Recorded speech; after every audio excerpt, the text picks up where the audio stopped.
What's good, Wizards fans? We are live. It's your host, the real Ed Oliver and Brandon Scott. Kristaps Porzingis got traded to the Celtics in a 3-team trade. Let's get to it. Let's talk about it. You are Locked On Wizards, your daily Washington Wizards podcast. Part of the Locked On Podcast Network. Your team every day.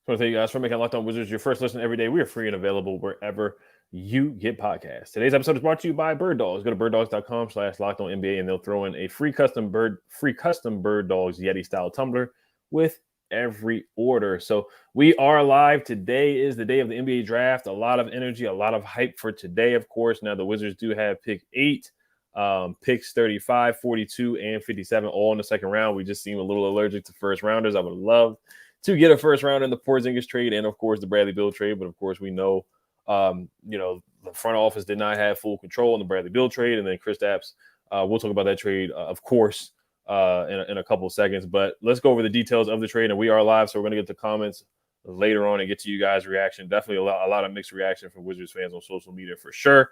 So the Celtics get Kristaps Porzingis and 2 first-round picks from the Memphis Grizzlies. The Wizards, we get Tyus Jones from Memphis, Danilo Gallinari from the Celtics, Mike Muscala, and pick number 35, which is a second-round pick. And the Grizzlies get Marcus Smart. Of course, the trade that was nixed or canceled before midnight was the Celtics getting Kristaps, the Clippers getting Malcolm Brogdon, and the Wizards getting Marcus Morris, Amir Coffey, and the number 30th overall pick, which would have been the last first-round pick in the first round of the 2023 NBA draft. So, Brandon, what is your reaction to the trade that happened at 1 a.m. In the morning? Mixed reaction. I'm with you. How did we not get a first-round pick? Especially when you look at the fact that Marcus Morris got 2 first-round picks, man. The market is crazy Smart, right now. Marcus Smart, yeah. Oh, man, two first-round picks for going to Boston with KP. So at first, it's a little disconcerting at first. I get that. Because we definitely wanted another first-round pick in this draft. And I think that, I'm going to get to it in a second, but I do think they're going to consolidate with another trade. But I'm keeping the faith, man. You know, it's just these 2 trades tell you a couple things. One, maybe we overvalued our personnel. You know, maybe the league did not view our personnel with the same value that we did. And we said this all year long, that we sort of overvalue our guys, especially our young guys to a certain degree. The Bradley Beal trade obviously was abysmal. You know, we got what we got. You know, here's the biggest thing that everybody needs to understand is that cap space is the name of the game for this front office. They're clearing cap space. You know, look at it. I mean, we're going to go over the roster, but a lot of them are expiring contracts. You know, cap space is the name of the game. And going to a rebuild, you know, I get it, first-round picks. I totally get it. I wanted another first-round pick. But I guess the consolation in all this is we're getting a lot of cap space. You know, we have a lot of flexibility going forward. And that's key in a rebuild. You know, we are very flexible right now. So that's the biggest part of these trades. You know, the value is not what we expected or wanted, but we got flexibility. We're not handcuffed anymore. So we'll see. I think that they're going to do, if not one, there's going to be a couple of consolidation trades today or within the next couple of days. One, I think we do trade back into the first round. And we're going to talk about the draft. I'm getting hit at myself. I'm a little excited today. It's draft day. But I do, look, we have 4 first round. We have 4 point guards right now. So I definitely see 1, 2 being moved today. So we have flexibility, not only as far as the cap, but we're more flexible when it comes to now we have expiring picks. Because look, don't get it twisted. There's teams out here, teams that are contending, that need depth. So we have cheap options here that we can give some depth. You know, like I said, Tyus Jones, we don't know if he's going to be here for the long run. Chris Paul, there's questions of that. You know, Monte's expiring contract, DeLon's expiring contract. So that's the biggest key that I want everybody to understand, and that's what I'm getting out of these last 2 trades going into the draft, is that this front office, they value flexibility as far as the cap above else. Not get a first-round pick, and I do think they're going to get another first-round pick, but cap, they wanted to get the cap issues out of the way right now, and they did. We're flexible going forward. I mean, we don't have any major. I mean, right now, I think the only extension we have or only multi-year deal is, as I believe, is Daniel Gafford. Xavier Cooks is signed for 2-3 year deal last year. Mm-hmm. And I don't think he's going to be a guy that we can't move. So we don't really have ties to anybody outside of Daniel Gafford long term. You know, our cap space is wide open. So that's the biggest win out of this is cap space, you know. It's going to be intriguing going into the draft if they make moves because they have the flexibility to do so. So, in general, it's mixed reaction. You know, I wanted that 30. When I saw we got the 30th pick, I was like, yes, sir, because I was a big believer that we needed to get another first-round pick in this draft. But and we got 3 second-rounders, so you could flip that into a first-round pick. So there's flexibility. I wouldn't freak out yet. You know, definitely keep the faith. This is the first off season of the first season of this front office. So I think it's way too quick to have any kind of opinion about the front office. And again, it's not on Winger and company. Hands are tied. This just shows how bad the situation was in DC as far as our cap situation and how we overvalued the guys we had on this team. So that's not a problem anymore. We've cleared that cap space. So literally all we can do right now is just look to the future. So keep the faith, and that's what I'm gonna do. I'm on board. I'm behind this front office, and it's gonna be interesting to see what they do to consolidate this roster. Right. So we didn't get a first round pick, but I think it does kind of speak to the value of what the league thinks about Kristaps Porzingis. You got to remember that we just traded Kristaps for Davis Bertans and Spencer Dinwiddie in 2 second-round picks. So you didn't get much value there. Now, yes, I get Porzingis definitely had a great season, 23 points a game, 8 boards, was one of the leaders in blocks per game, block shots, got to the free throw line. He had a really great season, 38% from the three-point line, off of about 5 attempts from 3. So he had a legitimate season, had a 41-point game, had a great season. So I think Porzingis for what he did for the Wizards. Of course, we didn't make the playoffs, but he had a great season and was arguably the best player on the Wizards last year for sure. So it's not a sexy deal getting it back, but we get Tyus Jones, which you can flip him. From the Clippers deal, we were going to get Marcus Morris and pick 30. We were finally going to get a first-round pick. But instead of that, you get a better player in Tyus Jones where you can flip him before the trade deadline, or really you can flip him tonight. So I'm not going to really grade the trade, or I'm not going to grade it too much, too great or too hard just yet, because I want to see what they do tonight. Can they take Tyus Jones and pick 35 and 42 and move up into the draft and get another first-round pick? Or can they move DeLon Wright and pick 35 and get a first-round pick? Or Monte Morris and pick 35? Or maybe Chris Paul in a few second-round picks to finally load up on some first-round picks? Can they potentially do something like that? It does feel like a gut punch to see the Celtics get 2 first-round picks, and not only get Kristaps Porzingis and get better with 2 first-round picks, but of course we weren't the team that gave up the 2 first-round picks. It was Memphis that gave it up. It's mixed feelings with this. Once again, Danilo Gallinari, he's an expiring deal, so they want to get his contract off the book, so it makes sense.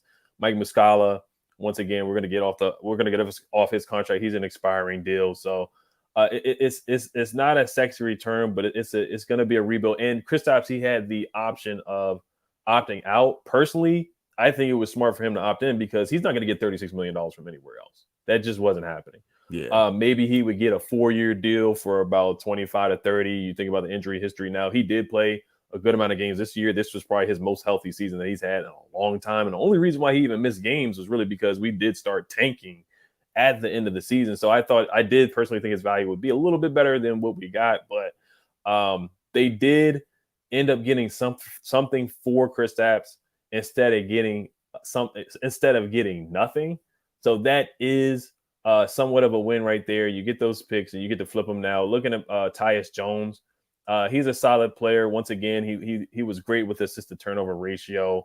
Him, Monte Morris, Tyus Jones, and Chris Paul were the leaders among qualified guards and assist to turnover ratios. But we have certainly loaded up on backup point guards. We certainly have loaded up on second round picks. So I'm just intrigued to see what they do tonight, if they're able to parlay those picks and some of those players and make some moves to get first round picks, future first round picks, just better players. And we got to see what they do, of course, tonight with pick 8 in the draft. So the rebuild, it starts now.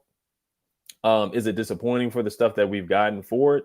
Sure. Yeah, I think it's fair to say that, but it's fair to say that, hey, at least you did get something for Kristaps as well, to move on and possibly get some future assets moving forward. So the Celtics, I think they're the winners of the trade, getting those 2 first and Kristaps. And then the Grizzlies, I see why they made the trade because of, the stuff going on with Ja Morant. He's going to be suspended for 25 games. And they need a point guard to fill in for him for sure. So I'm kind of just, it's up in the air. I have to see more I have to see more. Yeah. So Michael Winger, of course, Will Dawkins, Travis Slank. We got to remember their hands are tied. Of course, Tommy Shepard should have made these moves a year ago. Bradley Beal should have been traded 2 to 3 years ago. Kristaps Porzingis, maybe you could have traded him at the deadline. Kyle Kuzma was a guy that you probably should have traded at the deadline, and rebuilt this team and started from scratch there. Now Kyle Kuzma, most likely he's going to walk for nothing. You probably won't get a sign and trade for him unless there is a contender that is looking for him and they don't have the cap space and they're going to have to do a sign and trade. A lot of the teams that do have cap space, they're just not good teams. Maybe the Pacers, they potentially can make a playoff run.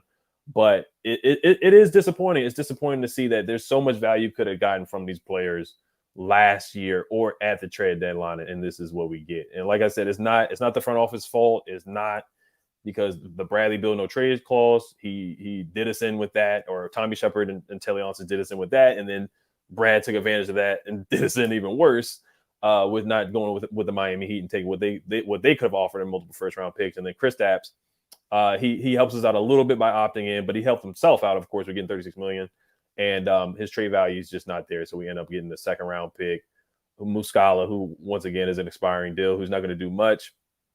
Tyus Jones, who you can boost his value a little bit, but I just don't see you getting a first for Tyus. I personally don't see it. I see at best, once again, second round picks. You're going to have to pair him with somebody else just to get a first or a valuable player. So the rebuild, it's gonna take a long time, man. I of course we both wish it could have been that OKC rebuild where they traded Paul George and they got multiple first round picks and they got a jump start to their rebuild. But this one is gonna be a slow process in my opinion. I'm intrigued to see what they do. They're tearing it down to the studs, so we just got to be patient and let these guys cook and see what the future holds from here. Oh, that's what I'm saying, man. Let the process unfold because it's a rebuild, and rebuilds take years. You know, you're not going to rebuild this offseason. You know, it's chess, not checkers. You know, these moves can unfold over years. You know, they did the toughest part of a rebuild, which is they got expiring deals and they have cap flexibility. That's the biggest win, and that's why I think that we got to have optimism with this front office because, I mean, look, all right, last year we were so capped out, we didn't know how we were going to add a point guard. Now we have so much cap space going forward, we can take on bad contracts and get first round picks. So it's a process, man, and that we're going to have to be patient because look, a lot of us wanted this, including myself. You know, we wanted a total rebuild. We got a total rebuild. We got to be patient because, like I said, this is chess. It ain't checkers. You know, they are doing the right things. You know, expiring deals. The cap space is the first step because you could take on bad contracts, and when you take on bad contracts, they're going to attach first round picks to that. You know, don't be surprised if they try to flip us Ben Simmons. I mean, I know people are going to laugh, but look, Ben Simmons is an atrocious contract, but we're a rebuilding team. You know, if homie doesn't want to score a layup or shoot, he can sit on the court for $35 million if it means we're going to get a top 5 pick. And if they attach, you know, first round pick, because look, a team's going to unload a first round pick to get rid of that contract. So that's the biggest key I want everybody to understand is that we have flexibility. We have options. We didn't have options forever. When's the last, think about it. When's the last time we had this amount of cap flexibility? We have flexibility to do whatever we want with our future. So I'm not even concerned at this point. You know, I get it. The returns were trash, but I think it has more to do with us overvaluing our talent than it was because again, look what it gave up to get KP. Bertans, I mean, we were trying to unload Bertans for anything, man, and then Spencer Dinwiddie, you know, Mr. Bitcoin. So, you know, it's just I think they are still wins because of cap flexibility. So I'm not freaking out. I think you're going to see some magic today on draft day, man. Yes, sir. Yes, sir. All right, we're going to get to a quick break, and then we'll look at a couple of grades that they've gotten, and a couple more reactions from the trade. And then we're just going to get into our predictions for the draft tonight. Now we got a couple second-round picks, pick 8. There's a couple of rumors that have come out for sure, so we're going to talk about that. Before we do get into that, today's episode is brought to you by Birddogs. Birddogs shorts do the exact same thing as Lululemon, but they fit way better. I got a couple Birddogs shorts in the mail. Shout out to Birddogs. They stretch. They fit really well. They're really smooth. I can play basketball in them, run around with my kids in them. I can do all kinds of stuff, work out. They're just super, super comfy, and they look super professional as well. Birddogs, they use anti-stink sweat wicking fabric that keeps you cool and dry all day long. Go to birddogs.com/LockedOnNBA for a free Yeti-style tumbler with your order That's birddogs.com/LockedOnNBA for a free Yeti style tumbler. You won't want to take your Bird Dogs off. We promise you. All right, and then make sure you guys check out the Locked On NBA live draft show. Don't miss out on it. Tonight, pick by pick analysis from our stable of local NBA hosts, national reaction from our NBA big board hosts, and live check-ins from inside the NBA draft. Locked On NBA draft live starting at 7:30 p.m. Eastern on the Locked On NBA YouTube page.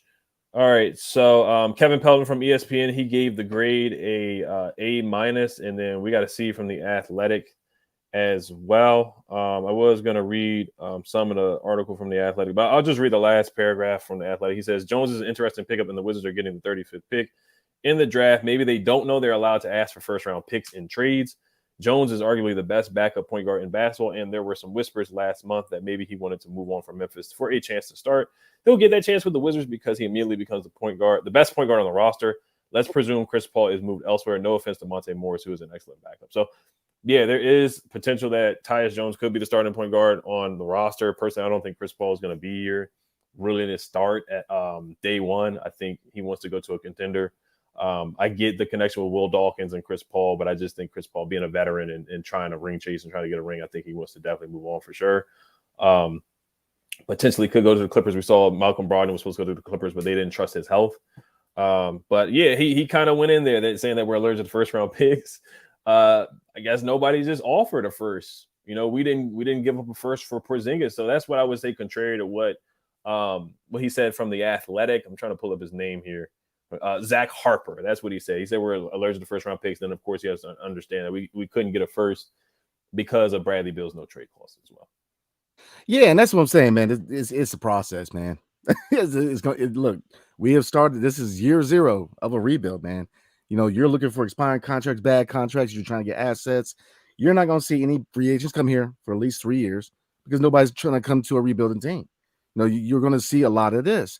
I think I'm optimistic. They did the right things. They cleared cap space. You know, I get it. First round picks. I get it. You know, I wanted the 30. When I saw that it fell through, I was like, oh man, here we go. But I think that there's going to be some magic tonight because we have flexibility. I'm going to stress this a lot this season. Flexibility. A lot of you guys, you got to realize how important flexibility is for a rebuilding team.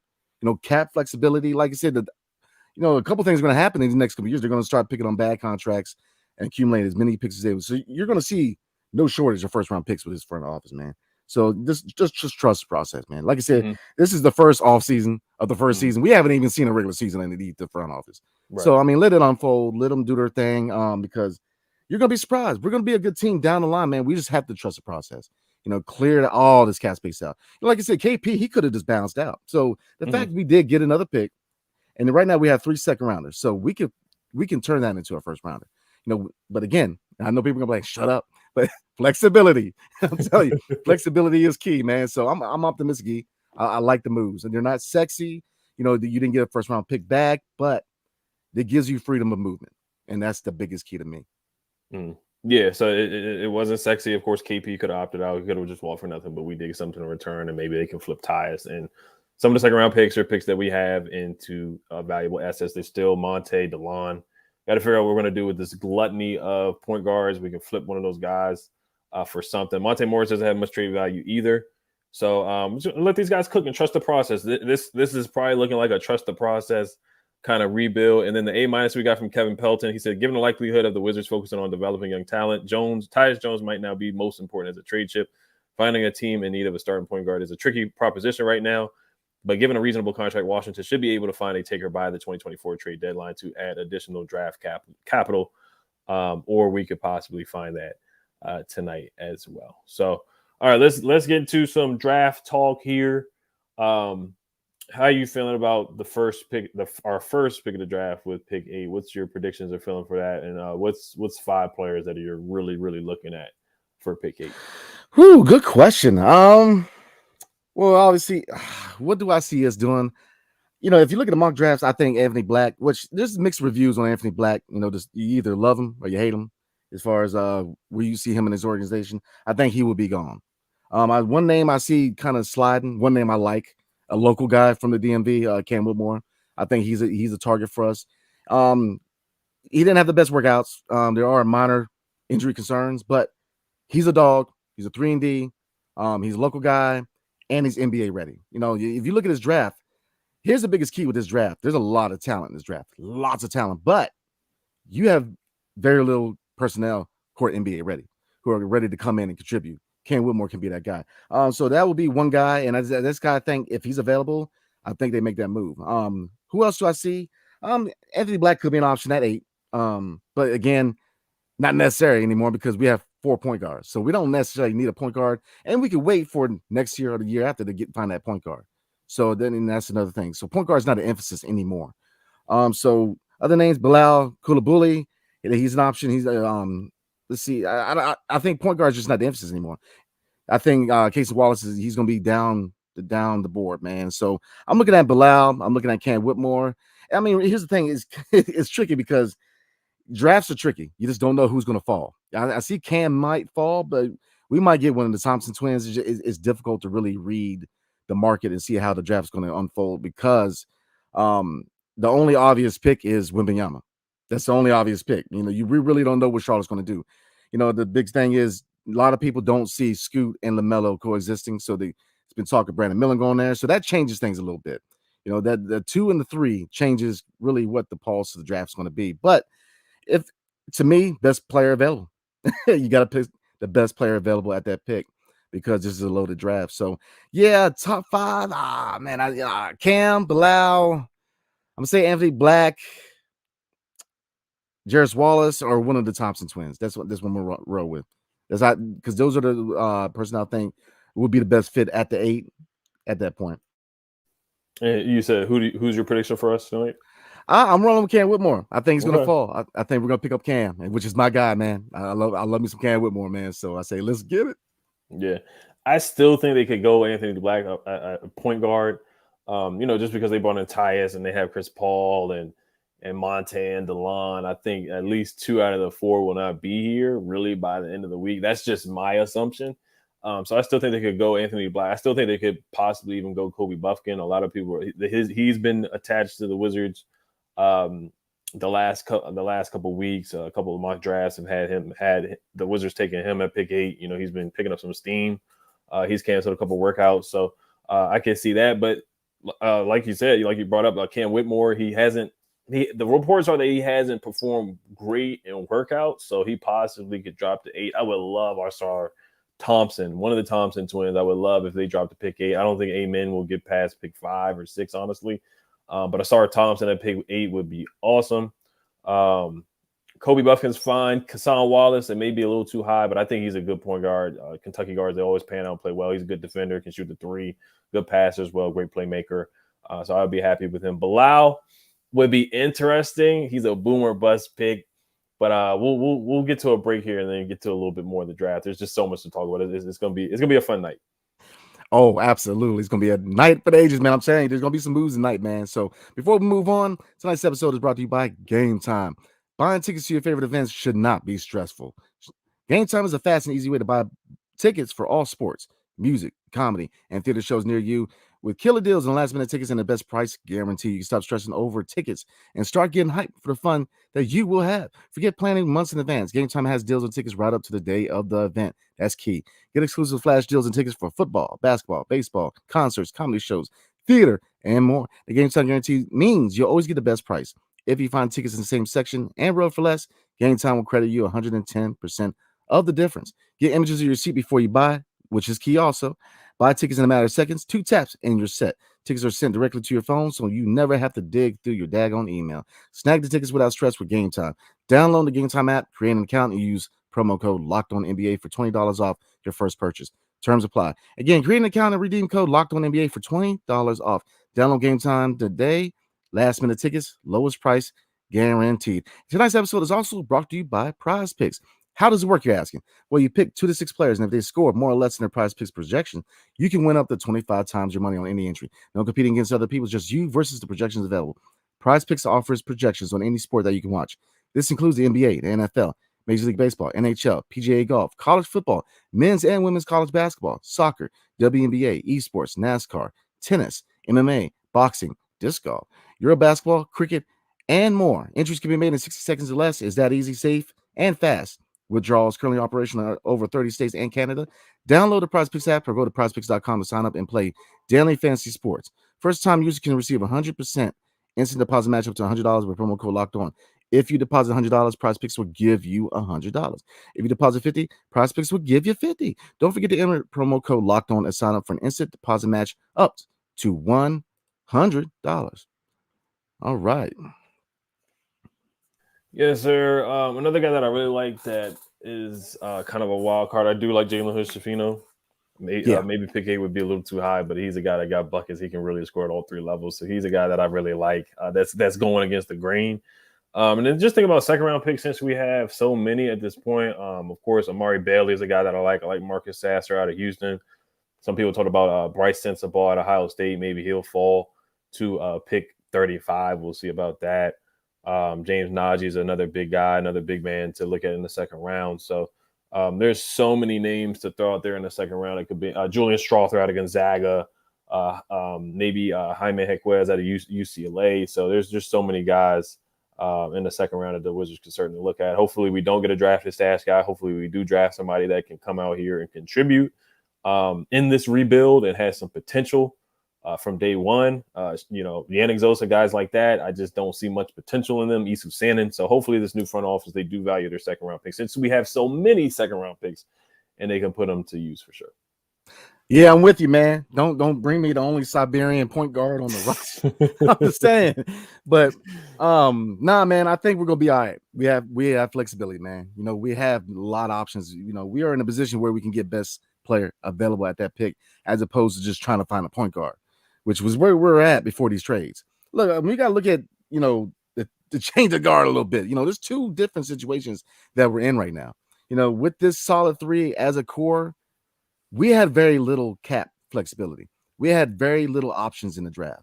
It was either point guard or we didn't know what we were really going to do.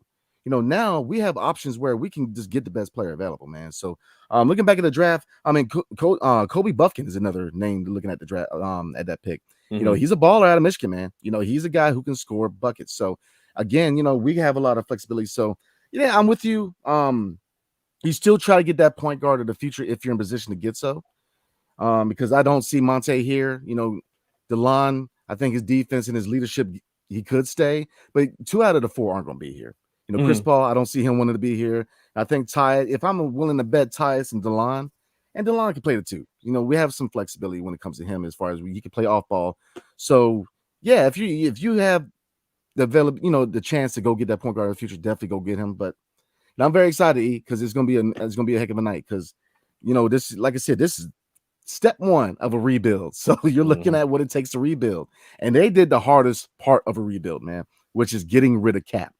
We have cap space. We have nothing holding us down outside of Daniel Gafford. And I'll take that as far as that being your biggest contract. I mean, I'll take that. So we're looking good, man. I know a lot of people, there's some people that are skeptical, but look, I like what I see. They're not like you said, they're not the sexiest trades, but they're necessary. And I think you should give them high grades because they give you freedom of movement and they give you options, which we have not had in a long time. Yeah, I'm not jumping for joy for these trades, but I understand that there's no way you can really jump and get super excited for the return that we've gotten for the trades, but you understand that the necessary moves to jumpstart a rebuild. And then with the gluttony of point guards, you look what happened with OKC when they did actually make the playoffs with Chris Paul when they were supposed to really tank and rebuild at that time when they traded Paul George, they traded Russell Westbrook, they got Chris Paul in return. Now, they had Chris Paul, SGA, and Dennis Schroeder on that roster. At that time, Chris Paul was way better than what he is right now, and then SGA was a good young prospect they got back in return. And Dennis Schroeder, you could argue at the time, was probably better than maybe Tyus Jones and some of the point guards that we have right now. That team did make the playoffs. They were competitive. So if Chris Paul is here day one, which I highly doubt, he does have that relationship with Will Dawkins. That's some of the similarities you see what's going on, what happened with the OKC rebuild just to jumpstart it. But of course, we don't have the multiple first round picks and we just have multiple second round picks. So, but like I said, again, they can flip these picks for more players. They're not done yet. That's why I'm not giving it a grade or anything like that. I know some people are upset and some people are super happy. I'm really just in the middle right now. I'm in a wait and see approach. There's just no way I can really get super excited. And it's not their fault once again. Tommy Shepard traded Rui for second round picks and Kendrick Nunn, which was basically nothing. And they gave Bill a no trade clause, so they were dealt the worst hand in the NBA possible. They're trying to make something out of it. So yeah, I mean, you kind of look at the trades on paper, and you're like, the Celtics got 2 first-round picks, and we got this. So it's that's the initial reaction. And then you kind of sit down and think about it, and you're like, okay, they're trying to make some moves they're making moves to make more moves. I'll put it that way. So, but let's get into the comments here. Sheldon T says feels like we're selling at a state level prices though. I mean prices tough, and then he goes on to say Capital City go winning the offseason with all these second-round picks. Yeah, I mean, we got a gluttony of second-round picks. I'm intrigued to see our G League team and the OKC Thunder. They're OKC Thunder Blue. They had a lot of G League guys, and they definitely developed guys through their G League program. So we'll see how these second-round picks shake out. Yeah, I think we're definitely going to see a consolidation trade tonight, man. All right. Isra Teague, he says we got a good haul, 1 veteran minimum, 1 expiring contract, and a decent point guard we can either trade or extend. Yeah, I would not look to extend Tyus Jones. I would look to flip him as well and get value for him for sure. I think he's a good point guard. There was something that put up his splits as a starter when Ja Morant was not there. I want to say he averaged as a starter when Ja Morant was not there. Of course, he did miss a lot of games for injuries and just, kind of some weird stuff, or not weird stuff, but just bad decisions off the court. 16 points a game, 8 assists, 4 boards, 50% from the field, 42% from 3, and 78% from the free throw line in 22 games as the starter without Ja Morant. So Tyus Jones, he's a good backup. Once again, he's a good backup. Monte Morris is a good backup. DeLon Wright, once again, a good backup that is a defensive pass. We have solid point guards, but we have to move these guys and get some type of compensation. Absolutely. We got to consolidate this point guard room. But here's the thing. Why not start Tyus, man? I mean, look, 1-year deal. We're trying to rebuild. I don't care. I mean, put Daniel Gafford at point guard. I don't care. You're not going to win many games. That's the thing. That's the thing a lot of people got to accept. We're not going to be very good. We're not. So Tyus Jones is the right move because we don't have any kind of long-term connection to anybody outside of Daniel Gafford. So, I think anything Tyus is better. There's nothing against Monte, but to me, is Tyus better than Monte? Yeah, he's better. Absolutely. There you go. So, I mean, you got a guy who could start in 1 year. Put him out there for a year. Because the biggest thing is trying to see what you got in these young guys. You need a guy who's got some starting experience, man. Because you very well could see Johnny Davis at the 2. So we'll see how everything unfolds, man. But you best believe that outside these aspiring contracts, the biggest key to this rebuild is seeing what you got in these young guys. They're going to put a lot of playing time in the hands of these young guys, especially Johnny Davis, Corey Kispert, and Denny. They're going to get a lot of playing time. So, right. Yeah, and if you draft a point guard, let's say they do go with Anthony Black or Kobe Buffkin, they can learn under Tyus before the trade deadline. Or, I mean, you can just throw these guys out there and let them start and just let them play and learn. But it's definitely going to be a lot of learning. So the expiring contract is good. The Wizards, they want to take on, after this, they want to take on bad deals so they can get first-round picks attached. The Thunder did that with Al Horford to gain first-round picks. So they're not taking on any big deals or big contracts at this point, and they're just starting to rebuild from the ground up, basically tearing the house down from the studs. Stories by Brian K. Turner says, when teams come out with higher picks than the Wiz get these grades, Adam Silver knows when to have a rebuilding team. Grab a top 3 pick. Let's hope that our payoff in the next couple of years. Yeah, we're going to have to be really bad to get a top 3 pick. We're going to have to basically trust the process. Similar to the Sixers, similar to what the Thunder did, similar to what the Hawks did to get Trae Young. We're just going to have to be bad next year and pick up picks that way. Yep, it's going to be a process. Right. Yeah, Kato Red says, Wizards need to hit a home run with this draft. The Porzingis trade is a good start. Keeping my fingers crossed. And then we got some mixed reviews here from Stuart O'Flaherty. He says the KP trade sucks. Why help Boston? Forget them. And saying it in a PG way. They should have moved him to a team in the West with first-round picks to trade. What's the darn hurry? They might miss out on the 35th guy in the and then he says, what's the darn hurry? They might miss out on the 35th guy in the draft? ? So with that, like I said, from the surface level, you look at the return, and you're like, we couldn't get a first or something like that. At least we got Muscala, who basically is not going to play much here, or it doesn't add much value to the team. Same thing with Gallinari, who's basically coming off the ACL injury. I got to look up his age. He's in his 30s. He's been in the league for a long time. And then you get Tyus Jones, who really at best is a backup point guard. I'm not going to hype up Tyus. I think he's a good player, but I'm not going to hype him up. He's better suited as a backup to guys like Ja Morant or really good point guards. So yeah, the return is not sexy. It's not what you would have thought you would have got for KP. But once again, we brought up the last year trade where we got Kristaps for Bertans, who nobody wanted. Spencer Dinwiddie, who at that time was awful for the Wizards. And not only that, we got Kristaps and a second round pick for Bertans and Dinwiddie. So that was a heck of a trade. But you look how low the value was. Yes, Kristaps had a heck of a season. I do feel I wish we could have got a better haul for Kristaps. And then looking at the Celtics getting 2 firsts, that is a gut punch. And then Stewart also says move him to the West. I guess nobody really from the West wanted him in a trade. Maybe teams were waiting for him to opt out, but Porzingis, he decided to opt in so we could, get some value for him via sign and trade. So, and the hurry was the option as well. Now, with him opting in, yes, they could have waited to the trade deadline, but maybe Kristaps said that, hey, I want to be traded now. I'm going to opt in, but I want to be traded right now. I don't want to be on the Wizards to start the season. I want to start the season with the Celtics or with a contender. So it could have went down like that as well. So, but getting the 35th pick in the draft, yes, once again, I wish they could have got a first, but nobody offered a first for Kristaps. Teams offer first for Marcus Smart. The Grizzlies, they gave him a first for Marcus Smart, but nobody apparently is offering a first round pick for Kristaps. And the teams still are concerned about the injuries. That's just the narrative on Kristaps right now. Even though, yes, he did play a lot of games last year, the narrative right now is still that he's an injury prone guy that you just can't trust. And that's just the way the teams look at him right now. Yeah, absolutely. But yeah, they're not sexy at all. But and once again, Stuart, I do agree with you. I do dislike Boston. I dislike the Celtics. So he said, forget them. I dislike the Celtics. I'm pissed off that they got 2 first-round picks. I'm pissed off that they get a good player in Kristaps. I highly dislike them. Of course, the 2017 playoff series and just Boston in general. Not a fan of them getting better, of course. So I agree with you. Not a fan of Boston at all. So I definitely feel you. But I mean, here's the thing that from a front office perspective, here's something else I'm gonna bring up. They're regaining control. If you look at Tommy Shepard and Kristaps Porzingis and Bradley Beal, these 2 players dictated everything we did. They had the control. That's not a front office.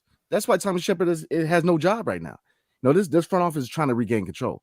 The front office dictates player personnel. The fact that Bradley Beal was able to use his contract and no trade clause as leverage, and don't get it twisted. Kristaps could have walked for nothing. We got some value, but look, he definitely used with his contract situation as a way to go to Boston.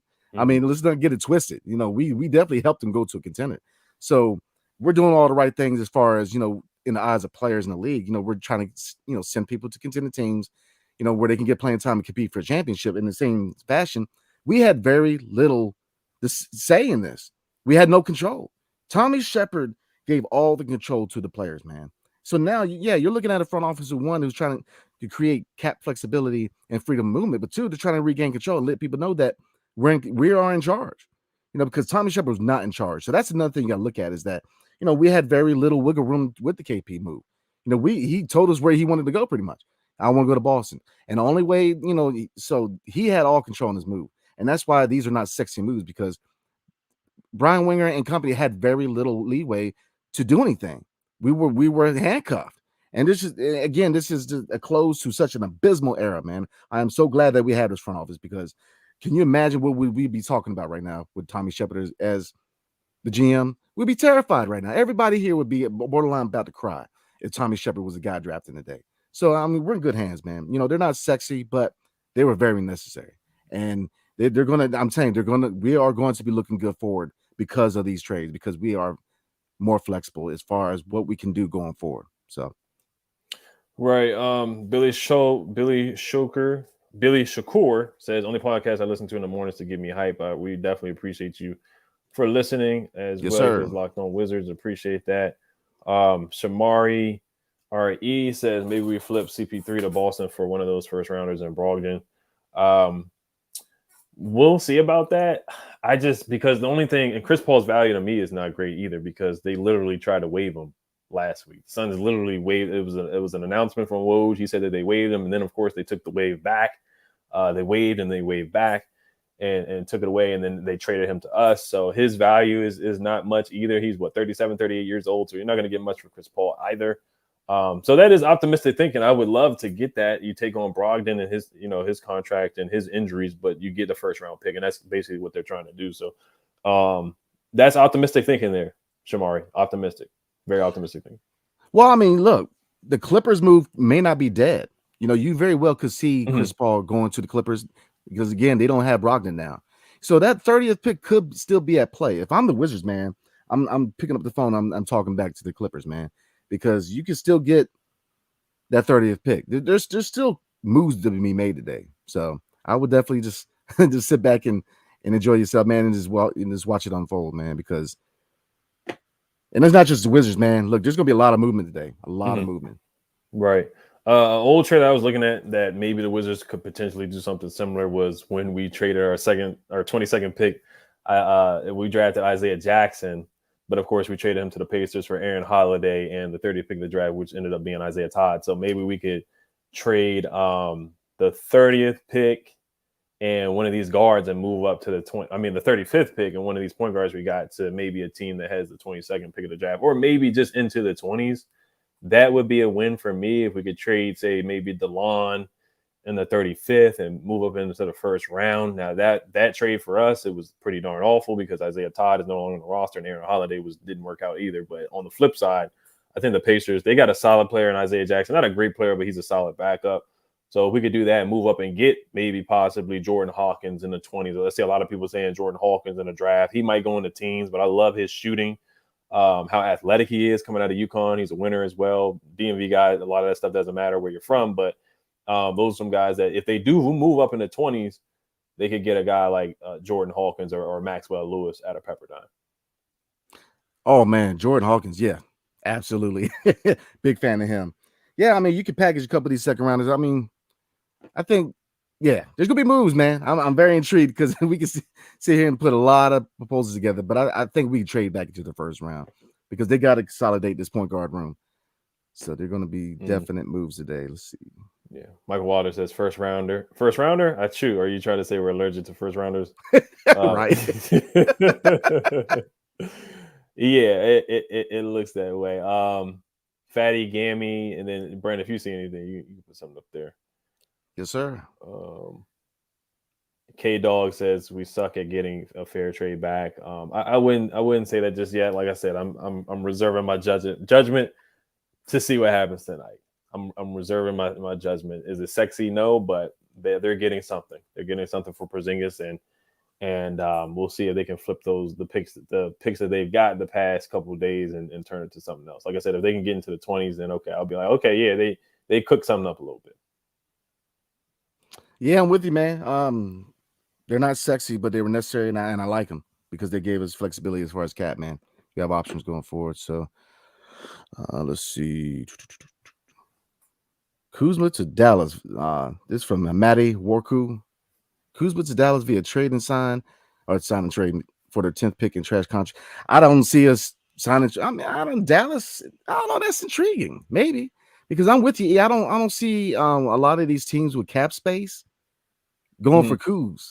I just don't. I don't see it. I don't see his fit in Houston. I don't see it, man. I mean, maybe, but Dallas could be an option. That's intriguing. 10th pick. I wouldn't be mad at that, but I don't know. Again, the situation Kuz is going into has to warrant a sign and trade, and there's a lot of teams out here with cap space. So I don't know if you're going to see it sign and trade. The thing with Dallas is they wanted to give up Bertans and the 10th pick for John Collins in the 15th. So, I mean, if we could sign Kuz, because John Collins is on a $25 million deal. So if we could sign Kuz, sign and trade him to $25 million, but of course that has to happen later in free agency, which is not going to happen until the end of the month. So we're just in a tough spot. But yeah, I mean, and Kuz is a free agent, so you can't really trade him right now because he opted out. But Porziņģis, we were able to trade him because he opted in. So it's tough. But yeah, I would love to do a sign and trade with Kuz to Dallas. I would love to do that. That would be awesome to get a pick. But that's something they should have did at the trade deadline as well. But yeah, Kuz to Dallas would certainly be a great trade because they do have the 10th pick. And then OBJ the Dawn says we've been getting fleeced, but I'm gonna act like I'm cool with it. LOL. Well, I mean, we definitely got fleeced, but I mean, here's the thing. I mean, you got to ask yourself, what's the most important part of a rebuild? I mean, look, we wanted it, man. Everybody wanted a rebuild. You got to rebuild. You got it. The front office ownership said, you get what you asked for. Boom. Mm-hmm. You got to rebuild. So, I mean, look, cap space, because here's another comment I'm going to bring up from Stuart O'Flaherty. There's no rebuilding without number one picks. Cap space doesn't mean squat. All it means is they have money to overpay free agents. I agree, but I don't know. I don't agree with all of it, man. Number one picks are going to come. And like I said, this is year one, man. You got to let it unfold. You know, I think number one picks are going to come, but you got to let it unfold. Cap space doesn't mean squat. I don't agree with that, man. Look at OKC, like you said, with what's his name? Bad contract. Got a first round pick. Mm-hmm. Al Horford. There you go. Cap space gives you the opportunity to take on bad contracts and get first round picks. So I don't agree with that, man. And you're not going to overpay free agents because free agents aren't going to come because they're in the middle of a rebuild. So you're not going to get marquee free agents as it is. So cap space is the name of the game.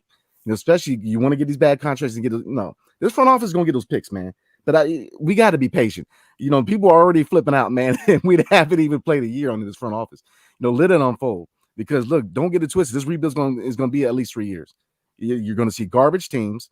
You're going to see a lot of guys who aren't sexy players playing. I mean, it's just what it is, man. Cap space is the name of the game right now. Yeah, and what Rich said, I'll talk about the cap space too. Yeah, I mean the cap space is right now they're getting cap space to bring on, like you said, Brandon, bad players out, like the Al Horford deal for the Thunder. They brought him in. He just sat out for the rest of the season. They got picks attached to that, so that's just what we're gonna have to do. Once again, it's ugly looking, but it is what it is. We're gonna be bad. We just are. We're gonna be bad for the next couple of years. Rich says we got more for KP than we got for the $251 million man. Shaking my head. That's true, and even what we got for KP is not great either. So that's just the gut punch thing about it is that we got a second round pick and a backup point guard in Tyus and Gallinari, who may not even play much, and Mike Muscala, who's a backup 3-point shooting big. Yeah, instead of compared to Landry Shamet and Chris Paul, multiple second round picks. So to say that, Rich, I mean it's a tough pill to swallow. It is, but it's the hand that they were dealt for sure. And then Uptown Dre brought up a couple guys that I do like in the second round. Somebody brought up Amani Bates. I think he would be a good pick. Somebody you just throw darts at the dartboard in the second round. Coulibaly at 8th. Ryan Rupert. Olivier Max Prosper from Marquette. He's a good defender. Jordan Wools from Arkansas. He's a good defender. Noah Clowney, I got to watch him a little bit. A guy named Kobe Brown out of Missouri is a guy that I like. He's a tough guy. Can shoot the three. Big body guy. Kind of has a body like Draymond Green. Kind of a bully type of player. I like him. And then some of the guys that Uptown Dre named is some guys I got to do some more research on as well. And then Stewart says, I swear if they draft Coulibaly, I'm done with them next year. I mean, he's intriguing, man, but I can see the skepticism with him because he's still a little bit raw, man. So, I mean, I would rather draft a guy who's ready to contribute like Cam Whitmore, who can come in, start, and be highly effective in the NBA than a guy that you're going to have to develop a little bit because we don't need too many guys who need to be developed. Right. And then T Money says, why do they call the Knicks? Maybe the Knicks just didn't want Porzingis. I mean, they probably called every team. But it takes two to tango. Maybe there's some teams, like we talked about his value. Maybe there's some teams that just didn't want Porzingis unless he opted out of his deal and they could sign him to a lesser contract. Instead of $36 million for 1 year, you could sign Porzingis for about $25 million for 4 years. So Derek Lively, that's a guy that you like, Brandon, in the second round. We'll see. What would you think about that pick if they got him in the second round? I would love it. I think he could develop into a really good basketball player, man. I mean, he's a little raw. He still needs to work on adding to his offensive side, man, because he's struggling on the offensive side. He's more of an Andre Drummond. He's a guy who can protect the paint, but he needs to work on some post moves. There's videos of him shooting jumpers, but we see videos of Ben Simmons hitting threes every year, and he can't even. He's passing up layups. So, it's tough to go off videos, but he's intriguing. I would definitely love to see us grab him in the second round. Mm-hmm. Right. A lot of Denny talk right here, so we'll wrap up on this. Israeli fandom's not in the chat right now. I know he's happy because Denny is the longest tenured Wizard on the roster at this point, and he kind of is at this point, I wouldn't say the face of the franchise, but after the way tonight may shake out, I mean, of course, I feel like the 8th pick would probably be. We don't. I wouldn't even talk about face of the franchise. That's just not what we're looking for at this point. We're trying to find just a direction, and the direction right now is to rebuild. But yeah, 50% Payne said this is why Denny should be the team's number one option. He just might at the start of the season. He really just might. And some people are saying that he may drop 30 this year. So we'll see. I think this would be great for him, especially with a contract year coming up. So this is a big opportunity for Denny for sure. And then a couple guys that I'm gonna just throw out there. G.G. Jackson is a guy that they could get in the second round out of South Carolina. There's some character concerns and maturity issues, but this guy can ball, man. 6'9", 215 pounds, could put the ball on the floor. Super athletic, just a super athlete. Can shoot a three. The percentages weren't there, but this guy is a bucket getter, man. And he plays above the rim. He will dunk on you. He can play with some physicality. He's only 18 years old. He's still very, very young. And if you can get him and develop him, get him in the weight room, I think he's a steal. But of course, there's just maturity. Same thing with Monty Bates. He's made some questionable decisions, but you see the talent with Monty Bates. You see what he did in high school, comparing him to Kevin Durant.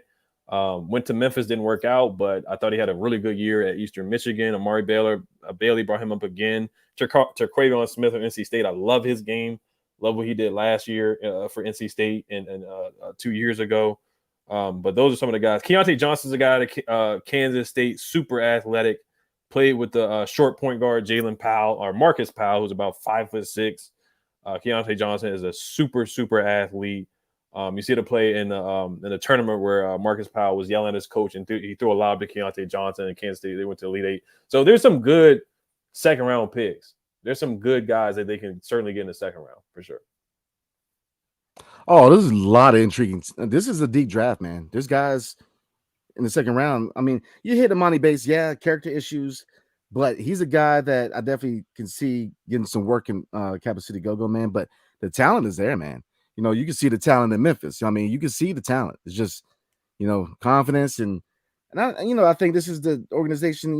We couldn't always say this in years past, but I think that with the framework they have in the Capital City Go-Go and with this front office, we could develop them and we can get him straight. So I would love to see Amani Bates in the second round, man. Mm-hmm. Yep. So we'll probably wrap it up here. Yes, we are going live tonight after the draft. They do have a couple second round picks, so we may go live after the first round pick, or just wait for the second round. Maybe the second round pick will go live and then go live when they make the last second round pick, because the draft is long. I want to say it starts at like 8:30. It's not going to be over until 11 o'clock at night. So of course, we definitely will stay up late for you guys for sure. And I know you guys are going to be hyped and being here for sure. But do you got anything else before we want to wrap up? Jed said we're going to be the Washington Generals. He said we're going to be the Washington Generals. Nah, man, I'm good. I think the only thing I'm gonna stress to everybody, man, is you gotta put your seatbelt on, man. You're in for the ride, man, because we rebuilding, man. So you gotta show patience, man. I get it. Not sexy pickups. I get it. I was very upset of not getting a first round pick, but let the draft unfold. Give them a chance to draft and see what we got, man, and we'll go from there. So now I'm excited, man. I'm excited to see what you guys chop it up this evening. Talk about our draft picks. So let's get it. Yes, sir. Make sure you guys check us out tonight for the NBA draft. Should be a lot of fun. I just want to thank you guys for making here. Locked On Wizards, your first listen every day. Every day is tomorrow. I mean, tonight we'll be talking about the NBA draft, and hopefully some more trades will be made to move up into the first round. So thank you guys for listening. Hell to the Wizards. Peace.